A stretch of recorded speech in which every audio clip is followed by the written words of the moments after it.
kasus yang bagaimana. Tapi ya lagi-lagi gue pikir orang di luar itu kan kita nggak kenal dia. Terus omongan dia sih mungkin cuma sekedar bayar lo ditinggal sama dia. Benar.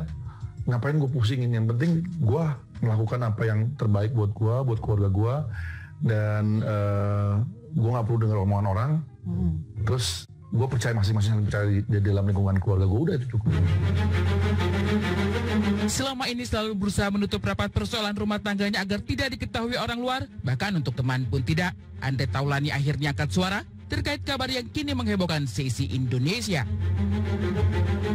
Iya, semenjak melayangkan gugatan cerai talak kepada sang istri, yaitu pada tanggal 4 April 2024, Andre Taulani memang sempat memilih untuk merahasiakan semuanya itu tanpa ada yang tahu.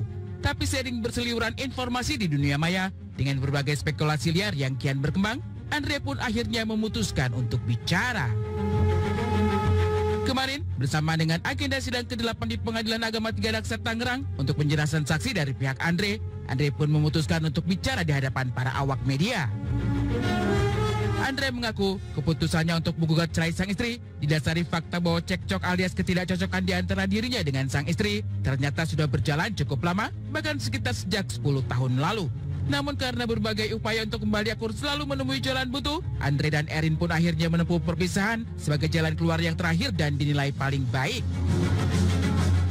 Sudah lama dan sudah sering kami diskusikan juga, tapi memang ya saatnya ya sekarang ini gitu. Kami kan berusaha untuk namanya hidup rumah tangga, ketika ada sebuah permasalahan pasti kan mencoba untuk memperbaiki gitu ya.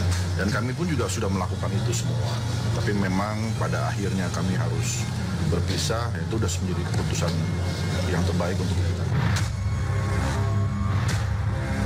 Menurut pemeran komandan dalam salah satu acara komedi di televisi ini, 1 tahun belakangan hubungannya dan sang istri justru lebih buruk dari sebelumnya.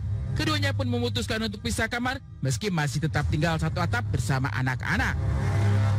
Alhamdulillah masih tinggal bareng. Pisah rumah sih enggak, cuman kita pisah kamar aja. Ya pokoknya sih semenjak ya udah hampir setahun lebih. Tapi meski masih tinggal satu atap, Andre memastikan bahwa ia dan Erin pun jarang bertatap muka karena padatnya jadwal syuting Andre yang mengharuskan dirinya berangkat subuh, pulang pun sudah tengah malam. Kebiasaan-kebiasaan dulu di mana istri selalu menyiapkan sarapan untuk Andre juga sudah tidak ada lagi selama 1 tahun belakangan.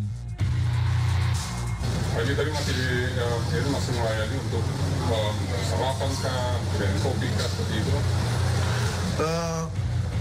Enggak sih. Karena memang sayanya berangkatnya udah lebih pagi gitu. Terus biasanya kalau pagi saya memang nggak sarapan, karena kan saya lagi program biaya. 18 tahun menikah bukanlah waktu yang singkat. Selama hampir 2 dekade ini, sudah banyak kenangan manis yang terlewatkan, termasuk ketika Andre dan Erin memutuskan untuk memulai pernikahan dalam kondisi ekonomi yang masih pas-pasan. Tapi perjalanan kehidupan memang tidak ada yang tahu. Di depan tampak baik-baik saja, tapi di belakang Andre dan sang istri justru menyimpan prahara. Tapi terkait keputusannya menggugat cerai Erin, Andre pun memastikan bahwa tidak ada alasan seperti rumor yang beredar di luar sana, mulai dari isu kehadiran orang ketiga sampai dengan KDRT, kecuali hanya soal perbedaan prinsip. Ya, lebih ke situ, lebih ke prinsip, lebih ke kita berbeda pendapat lah. Hubungan ada yang tersebut itu benar nggak dalam rumah tangga? Oh enggak, tidak. Kami pastikan tidak. Ya, maaf ya. Itu aja ya. Ini sidang tertutup. Kode etik advokat, aku takut ya. Itu aja. Makasih ya teman-teman ya. Nanti kalau udah ada selesai putusan baru kita enak. Soal Andre pernah mengunggah foto pria dipeluk ular, itu pun diklarifikasi Andre bahwasanya postingan tersebut bukan untuk menyindir seseorang, melainkan hanya gambar inspiratif untuk lebih memahami kehidupan.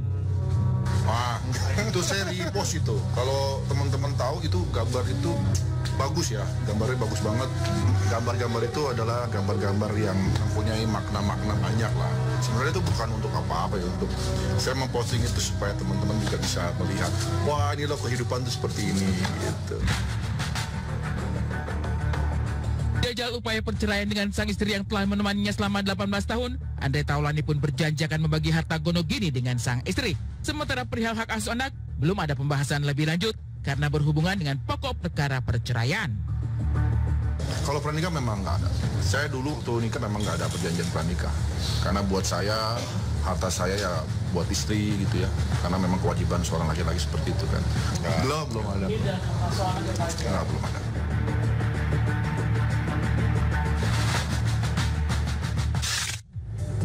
Iya, pemirsa.